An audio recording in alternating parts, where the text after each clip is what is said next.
adianto que eu vou seguir essa mesma linha do ministro Cristiano Zanin, de não descriminalizar. Porque, salvo, repito, se houver um reajustamento dos votos anteriores, entendo que nós estamos, sim, tratando de descriminalização. O ponto que eu observei, ministro André, nós não temos uma divergência de substância, é que todos nós que já votamos acompanhando o relator, nós mantemos as penas do artigo 28. Talvez despenalizar nem seja a palavra certa, porque nós mantemos a pena. Pelo menos o 28, 1 e 3. Isso. Nós só dizemos que elas não são de natureza penal, e sim administrativa. Mas isso é descriminalizar. Eu estou tirando o ilícito penal, passando para um ilícito administrativo. Certo, mas com qual consequência prática que não seja quebrar a primariedade desses jovens, geralmente são jovens? Eminente ministro Luiz Roberto Barroso, primeiro, há sim a retirada de uma pena, que é a prestação de serviço à comunidade. Sim. Sob a minha ótica, tem uma finalidade propedêutica e preventiva importante. Esse é um primeiro aspecto. Quanto à questão da reincidência, se o ponto é esse, eu acho que nós não precisaríamos partir para esse caminho. Não é a reincidência. É que para um jovem pobre que está procurando emprego, se constar da certidão de antecedentes dele que ele não é mais primário, ele tem uma dificuldade a mais na vida, numa vida que já é difícil. Quanto a isso, eu também não teria divergência. O artigo 28, parágrafo 4º, diz que, em caso de reincidência, as penas previstas no incisos 2 e 3 do caput, ou seja, em caso de perda da primariedade... Eu não estou falando de reincidência, estou falando para a vida normal. Quer dizer, ele quer um emprego, aí vão pedir a certidão dele de bons antecedentes e vai constar um registro penal por drogas. E, por via de consequência, a vida dele está prejudicada. Toda a discussão que nós tivemos... Desculpe, presidente, desculpe.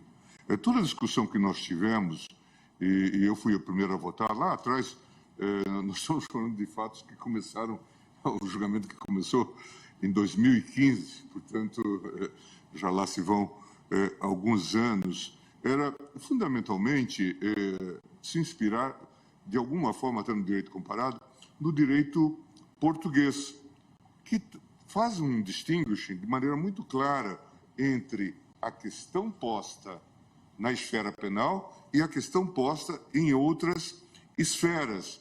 E por isso, inclusive, no sistema português, se fez uma separação para não mandar esse usuário, normalmente jovem usuário, como disse o presidente, para uma delegacia e nem tratá-lo como penalmente responsável pelo simples uso de uma baixa quantidade de droga. Mas o sistema permite internação.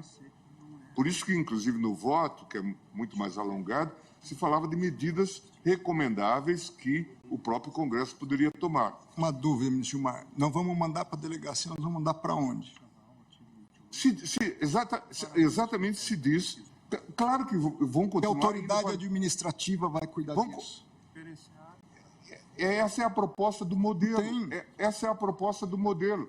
Eu entendo. Ministro Alexandre trouxe aqui. Veja, eu não quero cometer uma interrupção em relação ao seu voto. Imagina, também. Mas o ministro Alexandre trouxe aqui os dados, inclusive em série, de delegacias da capital que adotam critérios díspares. Quanto a isso, eu estou extremamente de acordo a tudo. E para considerar alguém como usuário ou traficante, produzindo, portanto... Isso é maléfico. Uma papel que resulta... Aqui, a proposta é dizer, aquele que for usuário, ele precisa de tratamento. Nós temos um usuário de drogas leves, que deve ser advertido, eventualmente diálogo com a família. Nós temos usuários que podem precisar de internação. E por isso o sistema permite, por isso também se faz aqui um apelo ao legislador para que se faça até a internação, o tratamento. Porque, claro, recentemente o ministro Alexandre foi relator de uma situação envolvendo pessoas na Cracolândia. Não era esse o objeto do debate, mas nós sabemos que pessoas se tornam usuários e completamente dependentes. Então, a abordagem era... Esse é um debate legítimo, ministro Gilmar. A única questão é uma questão que nós estamos definindo uma descriminalização. Pelo menos sejamos honestos em admitir isso. É uma tese de um lado, é uma tese de outro, mas é isso do que nós estamos... Sim, mas deixa de ser infração penal, continuando a ser um ilícito aqui administrativo. Por isso que, inclusive, propus uma interpretação conforme. O que, com a devida vênia, é uma descriminalização. Porque, assim, porque a palavra, ela produz um efeito, ministro André. Pois não, perdão, ministro É só uma questão, talvez seja menos uma questão semântica e mais uma questão de percepção. Quando fala descriminalização, parece que nós estamos dizendo que não tem problema. E não é isso que nós estamos fazendo. Não é recreio. Não é isso que nós estamos fazendo. Mas, veja, nós entendemos a posição de Vossa Excelência e eu devolvo a palavra para continuar. Até porque eu justifico isso. Pois não, ministro. Ministro Alexandre. Permite, eu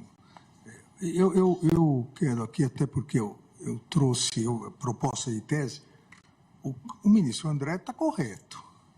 Nós não estamos legalizando, ou seja, dizendo que não poderá haver consequências, mas nós estamos descriminalizando. Então, é importante o debate, a minha posição é contrária do ministro André, mas eu preciso me manifestar nesse sentido, porque o primeiro item da minha tese é exatamente isso, não tipifica o crime previsto no artigo 28. Isso. Então, nós não estamos legalizando, como o presidente disse. Com o que eu concordo. Mas estamos descriminalizando. Não é mais crime. Ou seja... É um ilícito, mas não é crime. Não é crime. Não é um ilícito Não é crime. criminal. Não é crime. Mas é o que eu Estamos falei. mantendo como